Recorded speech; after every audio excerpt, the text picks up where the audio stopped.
Well, as you've already heard me explain to the kids over the last couple of weeks, we have been trying to view the cross through other eyes. We have tried to see what it would have been like to have been there and what it looked like, because as we truly know in life, we don't all see things the same way. That's why we share testimonies, because sometimes we see things differently.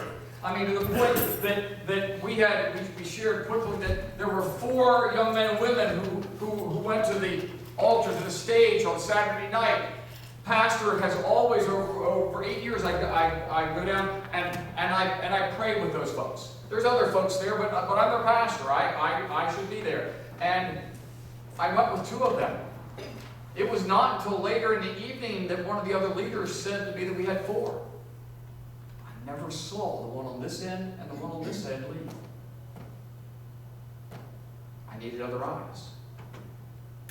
So we've been looking at this and going through it. And you know, today we're going to look at Mary, the mother of Jesus, and what it looked like for her. And for some of you in the room, this might be difficult. Because if you're a mother or a father in the room who has lived, not the crucifixion of the Messiah, but you have lived the loss of a child, this might be difficult. But you know what's interesting is that at Christmas time, and you are the parent of a daughter, and there's going to be the pageant, what part is your child going to get? Be honest, you're right, Mary. Why? Because my child is my child, and that's the lead role, and she's the most important character in the scene. We don't, nobody gets to play the baby Jesus, so luckily we can kind of keep that one out. All right? But she's really important. And then, however, after Christmas, and we can blame our fathers of the Protestant Reformation for most of this, Mary ceases to exist. Unless you're Roman Catholic. The tradition in the Roman Catholic faith goes well beyond what we as Protestants believe is biblical. Mary is given a level of deity. We do not accept that. Doesn't mean we hate our Catholic brothers and sisters. It doesn't mean that they're right or that we're wrong. We think that we're right, and we believe it's biblically such. Because Mary was not a god, and that's what's important to hear today, is Mary was every one of you. Mary and Joseph were a man and a woman chosen by God for a very specific ministry. Right? So in this, we've reached this point now that we have to understand Mary's role. What did Mary see? Now, to all the parents in the room, especially the moms, my guess is, well, particularly moms and dads, and I'm going to go out on a limb since I raised two of my own, that there is probably been at some point in your child-parent relationship sort of a like or love, I don't want to say it, let's say dislike relationship. At least once or twice, we've talked before that you brought them into the world and you would gladly take them out. Right? Trust that Mary raised a child. Yes, he is divine. He is not only human. He is God. But he lived adolescence. We know that's when he ran off to the temple. Of course, he went off to teach and understood the whole gospel or whole story of God. You know, that was another story, but he was an adolescent. He worked in a carpenter shop. So Mary and Joseph, particularly Mary, had this relationship. And yet, we know that in the end of all these relationships, that if anybody should be with that child in their darkest, last days, it should be their parent. And like it or not, men, we especially expect it of moms. Whole other message about maybe that's one of the issues in life for today as we look around our neighborhoods, because that's not happening. But that is what's happening. So today we're going to follow Jesus to the cross, and some of you call it the stations of the cross. All right, and in this case there was an author, Richard Fury, who wrote New Stations of the Cross. And I'm going to use them because it just fit perfectly as I was preparing for this weeks ago, is he wrote a book about Mary's view from the Stations of the Cross. So, Let's see how Mary saw it. You know, it was early on a Friday morning when I saw my son for the first time, which he writes. I hadn't seen him in days. He, you know, all the hassle and the trial, which was a joke. When I saw him, though, he had been beat up bad. His skin was bruised. His skin was missing. He was bleeding. Just caused tears to run down my cheek. And then Pilate came from the chair of judgment. He asked the crowd, he said, "So what do you want me to do with this Jesus?" And I couldn't believe it. But people who didn't even know my son just started yelling, "Crucify him." All I wanted to do, I was the mom, all I wanted to do was stand there and go, no, stop. But I knew it had to be. I mean, the angel had come to me personally. I knew it had to be. So I stood by and I cried silently. After a moment, I regained some strength. I walked with the crowds to the entrance of the square, and I have to understand the square was in the middle of town, and there were gates, kind of doors like around the side, so only Romans could go in here, and only certain people could be in here. So we were in the square waiting for whatever was going to happen next, and the door, these large gates, they flew open. But the worst part was it was my son who stumbled out, could hardly stand, and behind him were these guards just making fun of him. Look at him. They just awful.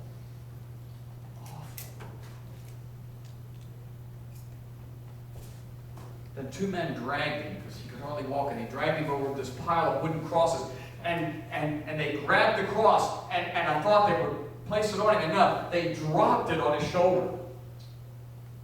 And then as soon as it hit his shoulder, they shoved him and told him to start walking. I could see it in his face. I wanted to take the cross and carry it. I'm sure, like every parent in the room, who thought, if I could just take this pain from my child, if I could do it for him. But I knew it had to be. So I walked on, silent. I followed close behind my son as he stumbled up toward Calvary, and nothing had ever hurt me more than to see him in such pain. I could see the cross digging into his shoulders. The rough wood was actually cutting him and scraping the skin away, and my heart just dropped when he fell. And he fell in the street. He fell face down. And that heavy cross was still on his back. And for a moment, I kept looking, and I don't think he's breathing. I don't think he'll ever get it. I think he's dead. No, he regained his strength. He got up, and he rose slowly, but wouldn't move fast enough, so they whipped him like some kind of animal to get him to move faster, and they got him going. So I just wanted to throw my body between his and those whips and take it. I'm sure you guys understand that. But then, and I remembered, it had to be. It had to be. So I walked on, and this time I wept, but I did it silently. I looked at my son, and I could almost see complete helplessness. I mean, he was pretty much done. I don't think he's going to live to make it all the way to the top of the hill. I felt his every pain in my heart, and I wanted this whole thing to end. And then I noticed he was over in the crowd, and there was some commotion there, and I wasn't sure what it was, but I realized that the soldiers had gone in the crowd, and they grabbed some man, and he didn't want to come out of there, and they pulled him out, and they told him that he had to help carry, he had to hold up the back end of my son's cross, and he had to help carry it. And he just said, "Why? I don't want to do this." But I knew why. He said, "I knew why. But I couldn't tell him." So I followed silently. I followed and I watched Veronica step out from the crowd and wipe his face. And all along I knew that should be me. I'm his mother. I should be there. But yet, no, I couldn't. It was hers. He fell a second time. The soldiers were getting angrier. But then I heard it. I heard his voice. He spoke. He spoke, and he spoke to some of the women. And at first I wasn't sure what he was saying. I had to listen. And he said that I saw that these women were crying for him, and they pitied him, like they felt so sorry for him, like he didn't deserve this. It was all of that. And he told them not to shed tears. And I was wondering what was going on. And he said, "Not for me." He basically, because then she recognized him. I recognized him, and I realized these were the women who, when he preached the last time, walked away and said they didn't believe. They didn't want any parts of it. They weren't doing that. They had the opportunity to accept him as a Messiah, and they didn't. And he looked at them and knew that they had rejected him, but he said to them to shed tears for yourself in hopes it would bring their conversion. They didn't see the connection between his walk to death as I did. So I followed silently.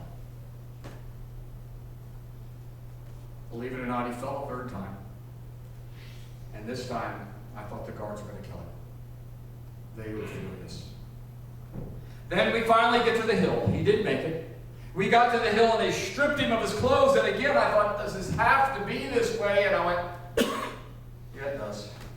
I got it. And this time, I stood by silently. But inside, I just cried. Just cried. And then they took the cross and they threw it on the ground and they threw him on the cross.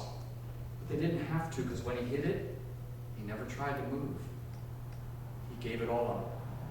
He said, okay, I'm going to give in. And then I heard the nails and saw the nails, and I heard it. It was just horrible. Can you imagine? It was horrible. But I stood by and I prayed silently. The next one needs no explanation to anyone in the room who's experienced grief. When death comes, you know it. You're fully aware.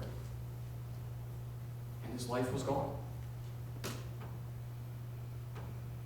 And he was taken down from the cross, and two of the men brought his body over to me, and they handed him to me and placed him in my arms.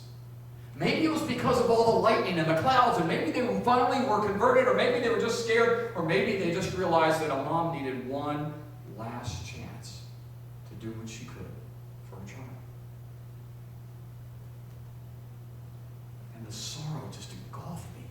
But yet, this was different. At the same time, I had this deep joy inside. Life had ended cruelly for my son, but it had also brought life to all of us. I knew this had to be. And I prayed silently. We went to the tomb. Someone had given us a tomb. And we got in the tomb, and I got to arrange him there myself. Silently weeping, silently rejoicing. Because now I was realizing there was, this is what I'm supposed to be excited about, and yet it was still my biological son. I took one more look at my son, I walked out, they closed the tomb, and I just knew the truth. But then I doubted. Been there? You just knew that God meant what he said, but then there's that part of you go, but suppose in 3 days this doesn't happen like he said. But it did. And I got to see it. I got to go there, and the tomb was empty. My son had sacrificed everything, But when I got there, not only was the door of the tomb was open, but the doors to new life for every person from that day forward was opened. I could rejoice now, and I could no longer walk but run. And as I rejoiced, the only difference was it was no longer in silence.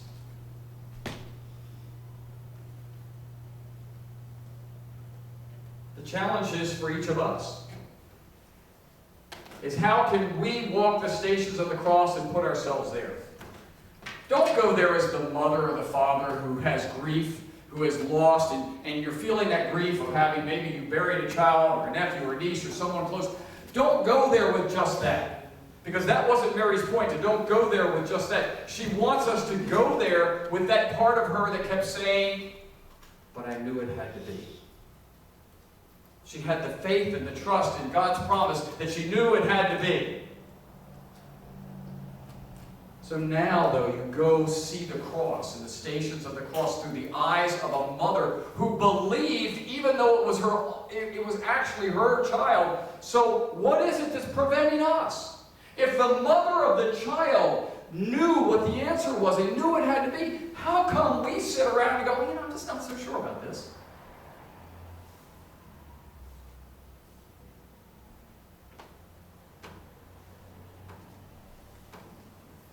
What is preventing us from practicing the spiritual disciplines that we need, especially in Lent? Whether we're going to fast, whether we're going to add additional prayer, whether we're going to study these last couple of weeks. What are we going to do that when on Easter morning we see the cross, that we really, really see the cross?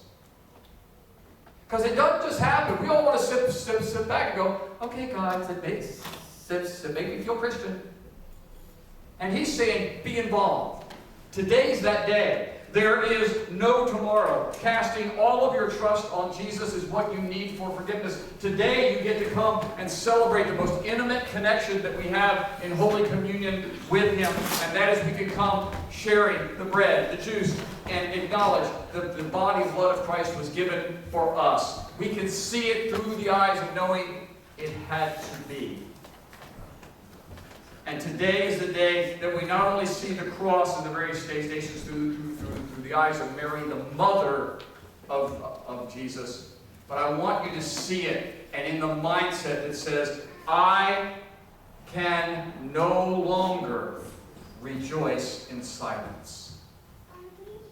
It is a life-changing event through the eyes